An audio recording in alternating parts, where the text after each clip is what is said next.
ya kutoa kwa ajili ya mwingine. Lakini unatoa nini? Unaweza ukatoa mali zako pia ukawapa na kuwasaidia wengine. Ila sio mali tu. Katika kutoa tunaweza tukatoa muda. Kwa mfano asubuhi yuko hapa, umetoa muda kumpa Mungu, umefanya vizuri. Wako wengine hawako tayari. Lakini pia unaweza ukatoa muda zaidi kumpa Mungu kwa kuwa na sala zako binafsi, kwa kuwa na muda wako wa kushika Biblia na kusoma. Usisubiri Jumapili. Wako watu ambao wakisha kufungua Biblia hapo Jumapili hawafungi tena mpaka Jumapili ijayo. Huo si upendo kwa Mungu. Ni unafiki tu wa kuja Jumapili kanisani ili utayarishe maziko yako, maana usipoonekana hapa hautazikwa Kikristo. Sasa tunataka yale mahusiano yako na Mungu yanayokupa nafasi ya kuwa na muda naye. Jina la Bwana litukuzwe. Amen. Uwe na muda naye, sasa tunajifunza kuwa na muda na Mungu asubuhi, saa 6, adhuhuri, jioni pamoja na usiku. Waweza kusema mwana swala 5. Sasa kwa nini mnashindwa kufanya hizo wakati mnakaa na watu wanaopractice na siko kwenye Biblia? Jina la Bwana litukuzwe. Amen. Sasa lazima uwe na muda, uwe na ukaribu na Mungu wako. Mpe muda. Lakini pia mtu mwenye upendo na mwenzake lazima anampa muda mtu wake. Ngoja niwaambie hapo. Ukishaanza kuona mume wako hana muda na wewe ingia kwenye maombi. Kwa sababu dalili moja ya kuondoka kwa upendo ni mtu kukosa muda na wewe. Yaani unaweza kukuta mtu akija nyumbani yuko kwenye simu tu, hazungumzi na wewe. Mpaka wakati wa kwenda kulala yuko kwenye simu tu. Anza kuweka alama kubwa ya kuuliza. Kwamba simu inapendwa zaidi kuliko mimi. Maana mtu akipenda kitu anakuwa na muda nacho. Akipenda mtu anakuwa na muda naye. Haleluya. Amen. Angalieni upendo wa wachumba unavyokuwa. Na kila wakati wako hivi utafikiria wale wako pamoja kila mahali. Lakini watu wakishakaa sana tumezoeana. Baba akitoka shauri yake la kwenda. Mama akitoka shauri yake la kwenda. Hapo unajua upendo umeingia sana. Wanaopendana wanakuwa na muda pamoja. Ndio maana Biblia inaita ndoa ni swala la kuambatana. Haleluya. Maana kama mnaambatana mnakuwa pamoja kwenye kila jambo. Jina la Bwana litukuzwe. Hata kama yuko mbali atapiga simu kuuliza unaendeleaje na unafanya nini wakati huo.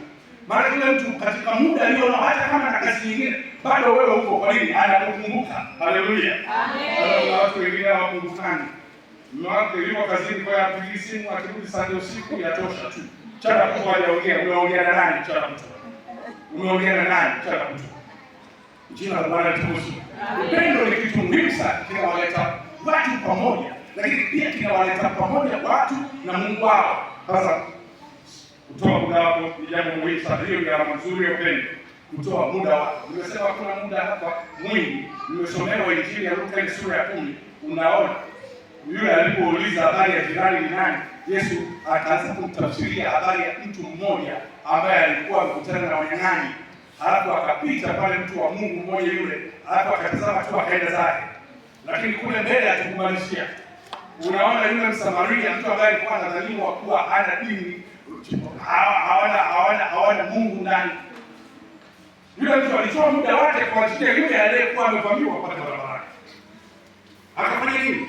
Akaenda kaacha safari yake, akaanza kumhudumia, akachukua mafuta, akampata, akambeba. Maana yake ule muda aliacha kufanya kitu kingine, amefanya kwa ajili ya mtu. Akampeleka hospitalini, alafu akamwambia yule amuuguze na akamwambia atalipa gharama yote kwa ajili yake. Alijipa muda kwa ajili ya watu. Jina la Bwana litukuzwe. Amen. Ukiwa na upendo ndani yako, utakuwa na muda na watu. Kuna watu wengine hawana muda na wenzao. Kuna watu hawana muda hata na watumishi wao. Mimi nikikuuliza wakati wameenda kwa mchungaji nyumbani kumpelekea hata kipande cha hata nusu kilo ya sukari, sijui kama kuna mtu ananiambia kama Januari mimi niliripoti kwa mchungaji kumwona tu na kumsalimia nikiwa na kipande cha ndizi. Ndizi shilingi 500 usiku na kwa 100 kule ndio. Hata kipande cha ndizi tu. Nani anaenda kumwona mchungaji tangu Januari kwanza? Alipata muda wake kwa weekend moja. Ndio yeye anakuwa. Hapo Kristo anasema wewe baraka na mchungaji wangu. Kweli? Sio wako. Mimi nafikiri wa kanisa tu la Mungu, lakini sio wako. Maana kanisa ndio linamweka hapa. Lakini wewe inawezekana huna habari naye. Inawezekana huna habari na lishi. Inawezekana huna habari na mtumishi wote uko mbele. Hujawapa muda, hujawapa nafasi kwenye moyo wako. Ule sio upendo. Sio upendo kabisa. Unaweza kusema huwezi kwenda huko. Lakini unakutana naye Jumapili. Ni lini ulipomshika mkono baada ya ibada wa binafsi? Acha hii ya pamoja. Mwambie mchungaji kwa kweli nilikuwa nakuombea wiki hii. Nikiuliza hata hiyo jibu sitapata. Hili inaonyesha kabisa hata Wakristo hatuna upendo ambao Mungu amekusudia. Hatuna upendo ambao Mungu amekusudia.